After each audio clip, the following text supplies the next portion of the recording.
I never thought I'd find the person who'd changed my entire life sitting on a park bench with everything he owned in 2 garbage bags, but that's exactly what happened.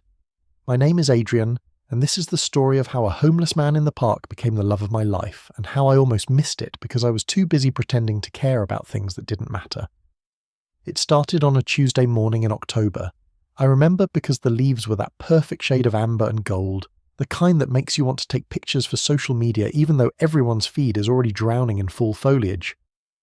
I was walking through Riverside Park on my way to the coffee shop, where I spent most mornings working remotely, laptop open, earbuds in, projecting the image of someone important and busy. The truth was, I was a junior copywriter at a marketing firm, writing slogans for products I'd never use, attending Zoom meetings where I'd nod along while thinking about what to have for lunch. That morning I noticed him for the first time. He was sitting on the same bench I passed every day, but I'd never really looked before. He had dark hair that fell across his forehead, stubble that suggested he hadn't shaved in days, and he was reading a book. Not scrolling through a phone, not asking for money, just reading. There was something about the way he held that book, carefully, like it mattered, that made me slow down. His jacket was worn but clean, and beside him were 2 large garbage bags that I assumed held his belongings. I should have kept walking. That's what I'd been trained to do in the city, right? Don't make eye contact, don't engage, keep moving. But something made me stop. Maybe it was the book. Maybe it was the way the morning light caught his profile. Maybe I was just tired of walking past people like they were scenery. "What are you reading?" The words came out before I could stop them. He looked up and I saw his eyes for the first time. Grey-green. Like the ocean before a storm. There was surprise there, and something else, something guarded. "Steinbeck," he said. "East of Eden, you know it." "I read it in college," I said, which was true, though I barely remembered it. "It's good." "It's about whether we're doomed by our nature or if we have a choice," he said. "Timshel, thou mayest. The idea that we're not stuck being who we were born to be." He said it simply, not like he was trying to impress me, just sharing a thought. I stood there awkwardly, realizing I'd started a conversation I didn't know how to continue. "I'm Adrian," I finally said. "Miles." He didn't offer his hand, just nodded. There was dignity in the gesture, a quiet self-possession that surprised me. "Well, I hope you enjoy it," I said, already backing away, already feeling stupid for stopping. "Thanks for asking," Miles said, and there was something in his voice, a warmth that suggested he knew exactly how rare it was for someone to stop, to see him as a person rather than a problem to avoid. I thought about him all day. While I was writing copy about organic protein bars and sustainable fashion brands, I kept seeing those grey-green eyes, kept hearing the way he said Timshel like it was a prayer or a promise. It bothered me that I couldn't stop thinking about a stranger in the park. Bothered me even more that I wanted to see him again. The next morning I took the same route. He was there, same bench, different book. This time I didn't hesitate. "What's today's reading?" He looked up and something flickered across his face. Recognition, maybe pleasure. "Camus, The Stranger. Figured I'd stick with the existential theme." "Heavy stuff for a Wednesday morning," I said. "Better than the news," he replied, and there was a hint of a smile. I found myself sitting down on the other end of the bench, not too close, leaving space between us. "Do you read here every day?" "Most days. The library's good too, but I like the air out here. Reminds me I'm still part of the world, you know."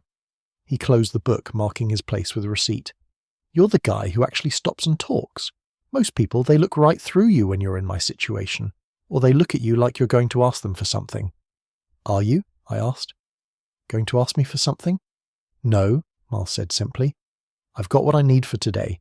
Food, shelter's figured out for tonight, and I've got my books. Some days that's enough." We talked for maybe 15 minutes that morning. I learned he'd been homeless for 8 months, that he'd lost his job as a high school English teacher after his school district had budget cuts, that a series of bad luck and worse decisions had led him here. He didn't share it like a sob story, just stated facts, and somehow that made it more real, more devastating. "Why English?" I asked. "Because words matter," he said. "Because a good story can make you feel less alone. Because teaching kids to think critically and express themselves felt like the most important thing I could do." He paused. "Felt, past tense.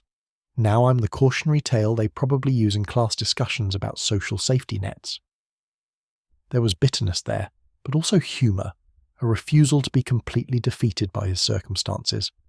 I found myself admiring that, admiring him. I started stopping every morning. It became part of my routine, as essential as coffee. We'd talk about books mostly.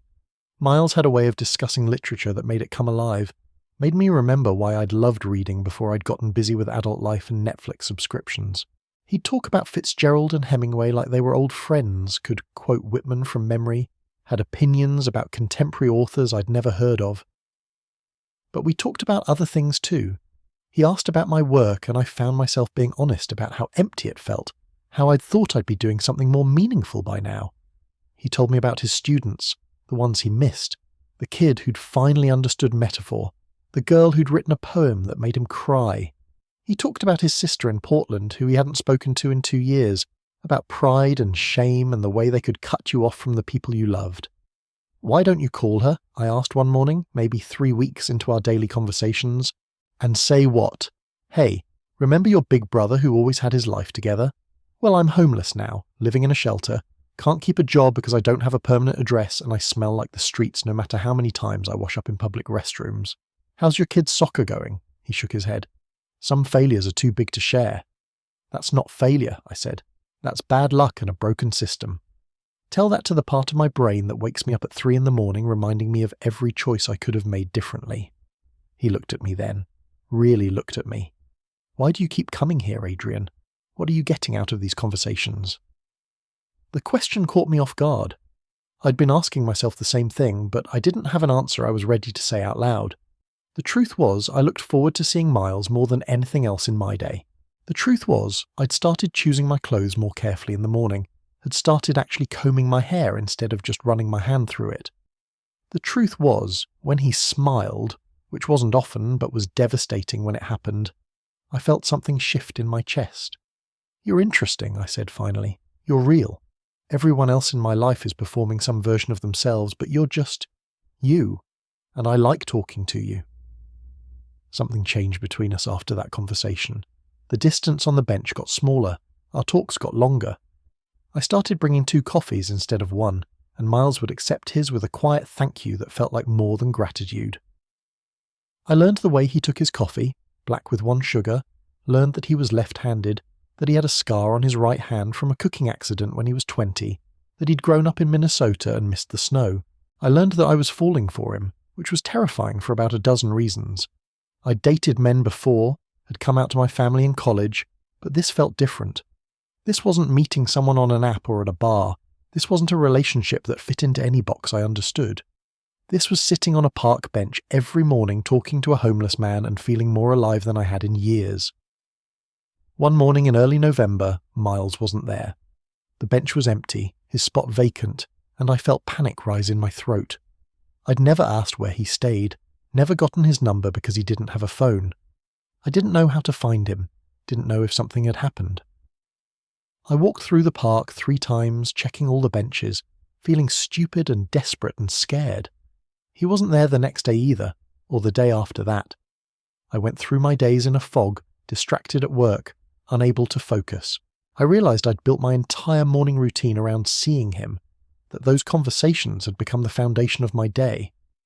More than that, I realized I'd been an idiot, that I'd been having what felt like the beginning of something real, and I'd never told him, never said that I looked forward to seeing him, that I thought about him constantly, that somewhere along the way I'd started having feelings that went way beyond friendly conversation.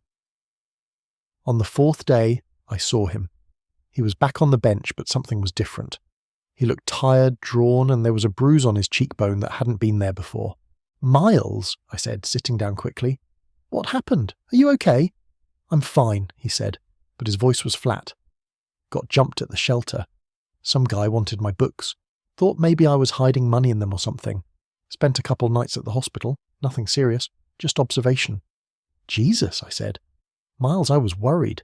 I didn't know where you were. I didn't know how to find you." "Why would you need to find me?" he asked. And there was something sharp in his voice, something defensive. "I'm just the guy you talk to in the park, right? The interesting homeless person who makes you feel good about yourself for being nice." The word stung because part of me worried they were true. "Is that what you think this is?" "I don't know what this is, Adrian." He finally looked at me, and I saw exhaustion there, and pain, and something else, something vulnerable. I don't know what you want from me. I don't know why you keep coming back, and I'm tired, okay? I'm tired of being grateful for scraps of attention, tired of being someone's good deed, tired of not having anything to offer. You think you don't have anything to offer, I said, and I could hear my voice rising. Miles, talking to you is the best part of my day. Every day, you're smart and funny and you see things in ways I never would. You've made me think about my life, about what matters, about who I want to be.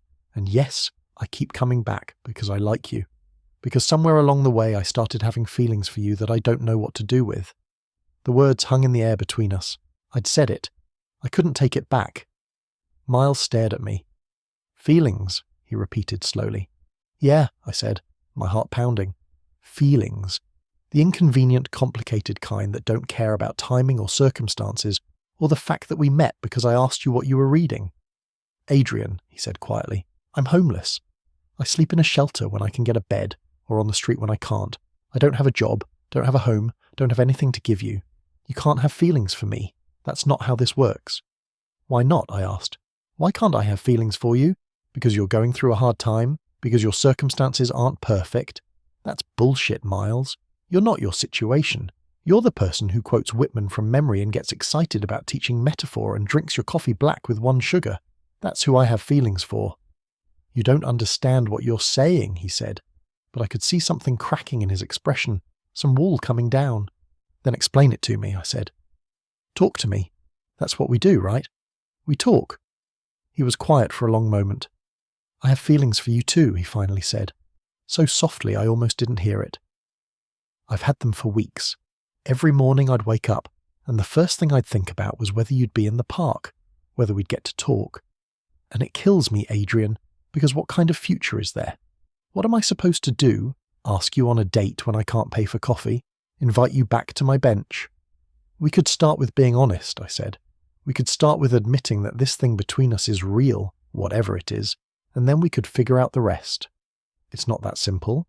It could be, I said. Miles, I'm not saying I have all the answers. I'm not saying this is going to be easy. But I'm saying I want to try. I'm saying you matter to me, and not because you're some charity case or good deed, because you're you, and I've never connected with anyone the way I connect with you. He looked at me for a long time, and I could see him wrestling with something. Fear and hope and a desperate want to believe. Okay, he finally said. Okay, let's try. But you need to know what you're getting into. You need to understand that my life is complicated and messy, and I don't know when or if I'm going to get back on my feet. I don't care, I said, and I meant it. We'll figure it out together. That was the beginning of the hardest and best thing I'd ever done. We started meeting not just in the mornings but in the afternoons too. I'd finish work and head to the park, and we'd walk around the city talking about everything and nothing. I learned the rhythms of his days, the challenge of finding safe places to sleep, the constant calculation of resources and options. I learned about the shelter system, about the incredible staff who tried to help, and the inadequate funding that meant there were never enough beds. I learned about the way being homeless made you invisible to most people and hyper-visible to others, how you were simultaneously ignored and monitored, dismissed and suspected. And Miles learned about my life too, about my family in Ohio who I called every Sunday out of obligation more than desire, about my college roommate who'd been my first boyfriend and my first heartbreak, about my dreams of writing something that mattered instead of a copy. We shared pieces of ourselves in those conversations, built something real in the spaces between words. The physical part came slowly. It started with accidental touches, my hand brushing his when we walked, our knees touching on the bench. Then intentional ones, his fingers finding mine in the dark of a movie theatre where I'd bought tickets to a matinee, my arm around his shoulders when we sat by the river watching the sunset. Our first kiss happened on a Tuesday night in late November, standing under a streetlight while the first snow of the season fell around us. It was soft and tentative and perfect, tasted like the hot chocolate we'd been sharing, and when we pulled apart, Miles was smiling, really smiling, in a way I'd never seen before. I can't believe this is real, he said. Believe it, I told him. But reality has a way of asserting itself. The shelter where Miles usually stayed was full one night in early December, and he didn't tell me until I found him shivering on our bench at 10 p.m, trying to decide where to go. I'd come looking for him because he'd seemed off that afternoon, and finding him there, cold and trying to be brave about it, broke something open in me. "Come home with me," I said. "Adrian, I can't." "Why not? I have a couch, I have heat, I have food. Come home with me." When he hesitated, I added, "Tos, please, I can't leave you here, I won't." He came home with me that night, and the night after, and the night after that. It wasn't a grand gesture or a big decision, it just became what we did. He slept on my couch for the first week, both of us pretending that was a sustainable arrangement, until one night I found him reading in my bed because the light was better, and I just climbed in next to him, and that was that. Living together changed things. It was intimate in ways I hadn't expected, not just physical, but domestic. I learned that Miles sang in the shower, badly but enthusiastically, that he was meticulous about cleaning up after himself, almost obsessively so, like he was afraid of being a burden. I learned that he had nightmares sometimes, would wake up gasping, and that the best thing I could do was just be there, solid and real, until he remembered where he was. And he learned about me too, that I was grumpy before coffee, that I had a tendency to work too late and forget to eat, that I needed someone to tell me when I was being too hard on myself. We learned how to be together, how to navigate the small conflicts and compromises of shared space. But the bigger challenges remained. Miles still didn't have a job, and I could see it eating at him, the feeling of dependence, of not contributing. He applied everywhere, but the gap in his employment history was a red flag, and without references from his previous school he kept getting rejected. I tried to tell him it didn't matter, that I made enough for both of us, but I could see it mattered to him, could see how it wore on his sense of self. "I'm not looking for someone to take care of me," he said, one night after another rejection. "I need to be able to stand on my own." "You're not on your own," I said. "You're with me. We're building something together, and that means we support each other. Right now I can help with money. When you get back on your feet, maybe you'll help in other ways. That's what partnership is." "Is that what we are?" he asked. "Partners?" "I hope so," I said. "I mean, you're living in my apartment, sleeping in my bed, you've met my friends. I'm pretty sure we're past casual dating." He smiled at that. "Your friends are nice. I like Jordan. And I think Quinn is secretly vetting me to make sure I'm good enough for you." "Quinn vetted my last 3 boyfriends and found them all wanting," I said. "The fact that he actually likes you is basically his seal of approval. Good to know I passed the test." Miles pulled me closer. "Adrian, I need you to know that I'm trying. I'm working on getting my teaching license reinstated. I'm applying for jobs. I'm doing everything I can to get back to being someone who can contribute equally to this relationship." "You already contribute," I said. "You make me laugh, you make me think, you make me want to be better. That's not nothing, Miles." But I understood what he meant. I understood the need to feel capable, to feel like an equal. So when Miles told me he'd gotten a job interview at a community centre teaching adult literacy classes, I understood why his hands were shaking, why it mattered so much. "You're going to be great," I told him the morning of the interview. "You're going to go in there and remind them why you became a teacher in the first place, and they're going to be lucky to have you." He got the job. It didn't pay much, barely above minimum wage, but the look on his face when he told me was worth everything. "I start next week," he said. "It's only part-time, but it's a start. It's a way back." We celebrated that night, cheap wine and take-out Chinese food, and it felt like a victory, like we'd cleared some impossible hurdle together, and maybe we had. Because Miles getting that job wasn't just about money or employment, it was about him reclaiming a piece of himself, remembering who he was beyond his circumstances. Things got easier after that. Not perfect, because life is never perfect, but easier. Miles picked up more hours at the community centre, started building relationships with his students, came home with stories about breakthroughs and challenges that reminded me why he loved teaching. He was coming back to himself, becoming more confident, more settled, and we were becoming more settled too, learning how to be together not just in crisis but in everyday life. We developed routines, inside jokes, a shared language of looks and touches. We learned how to fight and make up, how to give each other space and when to push closer. We learned that love wasn't just the grand gestures or dramatic moments. It was also doing dishes together and reading side by side on the couch and knowing how the other person took their coffee. One Sunday morning in March, we were back in the park, sitting on our bench. It had been almost 6 months since that first conversation about Steinbeck, and everything had changed. Miles had his arm around me, and I was leaning into him, watching people walk by, couples and families and individuals all moving through their Sunday morning routines. "Do you ever think about that day?" Miles asked, "when you first stopped and asked what I was reading?" "All the time," I said. "I think about how close I came to just walking past, to never stopping, to missing all of this." "I think about it too," he said. "I was reading about Timshel, about the idea that we have a choice in who we become, and then you appeared, and I made a choice to answer you, to be open instead of defensive, and that choice changed everything." "Timshel," I said, "thou mayest." "Yeah," Miles said softly. "We may choose. We may become something other than what we were. We may find love in the most unexpected places and let it transform us."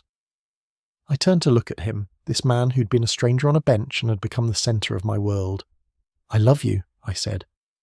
I'd said it before, but it felt important to say it again, to name what we'd built together. "I love you too," Miles said. "Thank you for seeing me, Adrian. Thank you for stopping." "Thank you for being worth stopping for," I said. We sat there on our bench, the same bench where we'd met, where we'd had our first real conversation, where we'd built the foundation of something that had changed both our lives. Around us, the park was coming alive with spring, trees budding, flowers pushing through the soil, everything renewing itself after the long winter. And I thought about transformation, about how we're not stuck being who we were, about how sometimes the person who changes your life is the one everyone else walks past without seeing. Miles had a story no one cared to hear, until someone finally stopped and listened. And in listening, in seeing him as a person rather than a problem, I'd found something I didn't even know I was looking for. I'd found love. Yes, but more than that. I'd found purpose, connection, a reason to be present in my own life instead of just going through the motions. People still walk past our bench every morning, earbuds in, eyes on their phones, moving through their routines without looking up. And I understand, because I used to be one of them. But now I know what they're missing, what I almost missed. The stories people carry, the connections waiting to be made, the love that exists in the most unexpected places if we just have the courage to stop, to see, to listen. Miles taught me that. The homeless man in the park had a story no one cared to hear, and that story became my story, became our story, became something beautiful and real and worth every risk we took to build it. Total char count, 24,847.